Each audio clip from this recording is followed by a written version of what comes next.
இனிய விழாவிற்கு வருகை தந்து இங்கே உரையாற்றிய ஐயா நல்லி குப்புசாமி செட்டி அவர்களே, சிறப்பு விருந்தினர்களாக வந்திருக்கும் திரு ராஜுவுடைய நண்பர்கள் டாக்டர் வி சுமந்திரன் அவர்களே, டாக்டர் ஜே.எஸ். ராஜ்குமார் அவர்களே, திரு கிருஷ்ணமாச்சாரி ஸ்ரீகாந்த் அவர்களே, இங்கே அவையில் என் கண்முன் அமர்ந்திருக்கும் தொழிலதிபர்கள், சமுதாயத்தில் மூத்த முன்னோடிகள், கர்னல் தேவசாயம் அவர்களே, திரு லக்ஷ்மி நாராயணன் அவர்களே, திரு சந்தானம் அவர்களே, மற்றும் இங்கே கூடியிருக்கும் நண்பர்களே,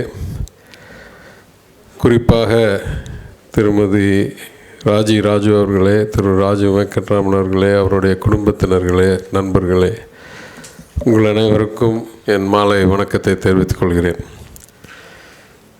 இந்த நிகழ்ச்சி எனக்கு பல பாதைகளில் எனக்கு அழைப்பு வந்தது. ஆனால் பணி சுமையினாலும் பல பயணங்கள் ஒரே நேரத்தில் வந்ததினாலும் நான் அந்த அழைப்பை தெளிவாக படிக்கவில்லை. யாருக்காக எந்த நூல் என்று படிக்காமல் இருக்கிற பணியில் நூல் வெளியிட்டுக்கெல்லாம் எனக்கு நேரம் ஒதுக்கிறது கடினம் என்று பிஏவிடம் கூறிவிட்டு மறந்துவிட்ட பிறகு பல்வேறு வேறு பொறுப்புகளுக்காக இன்றைக்கு கூட பல மீட்டிங், கான்ஃபரன்ஸ் ஏதோ ஏற்பாடு செய்துவிட்டு நான் விட்டுவிட்டேன். அதற்கு பிறகு வெளிநாட்டில் இருந்து திரும்பியவுடன் இதுதான் நூல் அப்படின்னு என்னிடம் ஒரு 2 காப்பி என் வீட்டில் கொண்டாந்து கொடுத்து, இந்த நூலுக்கு தான் உங்களை வர சொன்னாங்கன்னு ஒரு 2 நாளைக்கு முன்னால் வீட்டில் வந்து கொடுத்தாங்க. அவர் முகத்தை பார்த்தவுடன் அவர் யார் என்று எனக்கு தெரிய வந்துருச்சு.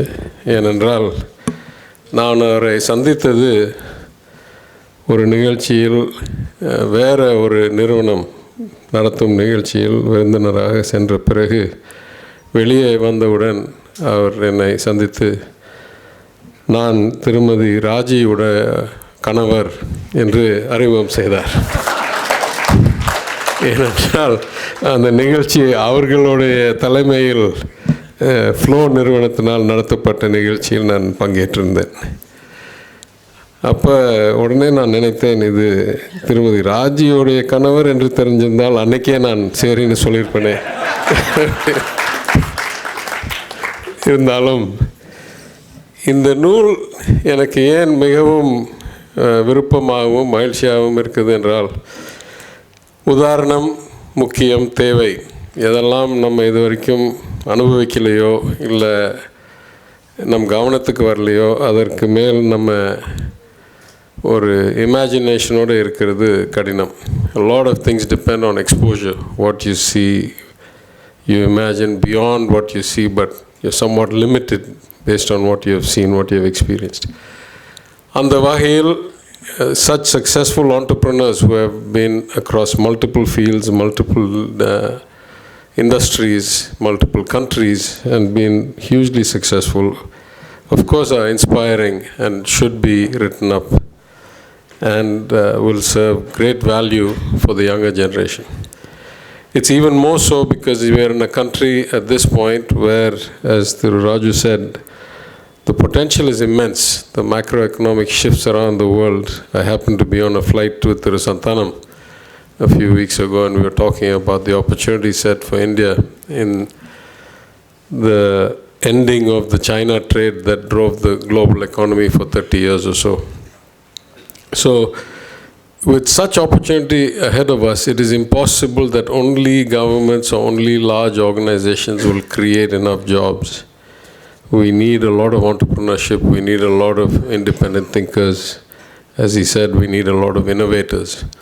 Of course, government has a role to play. It's our job to improve the education system, to make sure that skills are current, to make sure that the infrastructure is adequate, to make it easier to start and run businesses, to attract global capital. We have a lot of responsibilities, but we can't do it alone. Some things have changed a lot.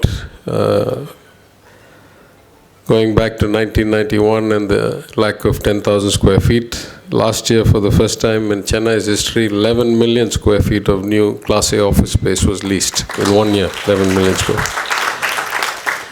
So things have changed in some ways, but in some other ways, the scale of both the opportunity and the number of people who are coming into the workforce is so immense that entrepreneurship is going to be vital. We need a lot more job creators than job takers. And in that sense, this book is going to be very helpful, very useful, a great guide, great inspiration to many people. ஆனால் அதை விட ஒரு சிறப்பு, இது தமிழில் வெளியிட்டது எனக்கு மிகவும் மகிழ்ச்சியாக இருக்கிறது. ஏனென்றால் இன்னும் பரவலாக அனைத்து மாநிலத்தில் இருக்கிற இடங்களுக்கும் இது சென்றடையும். இன்னும் பல இளைஞர்களை இது ஊக்குவிக்கும் என்று நம்புகிறேன். இத்தகைய நூலை எழுதிய திரு இன்பா அவர்களுக்கு நான் என் பாராட்டை தெரிவித்துக் கொள்கிறேன். திரு ராஜு கூறியது போல் இத்தகைய முயற்சிகள் மிகவும் முக்கியமானவை. பல தலைவர்களை பற்றி இன்னும் எழுதி வெளியிடணும் என்று கேட்டுக்கொள்கிறேன். இந்த இனிய நிகழ்ச்சிக்கு பல முறை மிஸ் ஆயும் இந்த தடவை கடைசியாக செட்டாகி வந்ததுக்கும் இங்கே இத்தனை நண்பர்களை சந்தித்ததுக்கும் சிறப்பான உரைகளை திரு ஸ்ரீகாந்த் அவர்கள், திரு ராஜ்குமார் அவர்கள் உரைகளை கேட்டதிலும் மகிழ்ச்சி அடைந்து எனக்கு வாய்ப்பளித்ததுக்கு நன்றி கூறி நான் விடைபெறுகிறேன். நன்றி, வணக்கம்.